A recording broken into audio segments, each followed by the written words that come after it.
నిజామాబాద్ వ్యవసాయ మార్కెట్లో పసుపు పంట కొనుగోళ్లు కొనసాగుతున్నా ఆశించిన ధర రాకపోవడంతో రైతులు ఆవేదన వ్యక్తం చేస్తున్నారు. పసుపు బోర్డు ఏర్పాటు చేసినప్పటికీ ధర పెంచకపోవడంపై తీవ్ర ఆందోళన చెందుతున్నారు. వచ్చే నెల మొదటి వారంలో మార్కెట్కు పసుపు పంట పెద్ద ఎత్తున పోటెత్తే అవకాశం ఉంది.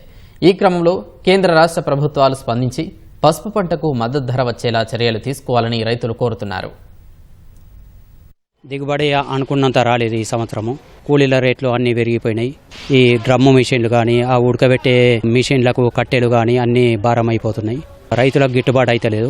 10,000 పైన నుంచి 15,000 దాకా ఉంటే మాకేమన్నా గిట్టుబాటు అవుతుంది. ఈ 10,000కు 9,000కు 10,000కు గిట్టుబాటు అయ్యేటట్లేదు. రైతులం బాగా నష్టపోతున్నాం. పసుపు బోర్డు అని అన్నారు. పసుపు బోర్డుది కూడా ఏం లేదు.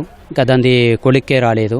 దాని రూపకంగా ఏమన్నా ఎక్కువ వస్తుందని రైతులు ఆశపడుతున్నారు. నెక్స్ట్ ఇయర్ అన్నా వచ్చేటట్లుంటే పసుపు రైతులు పండించగలుగుతారు. లేకపోతే మొత్తం బంద్ చేస్తారు.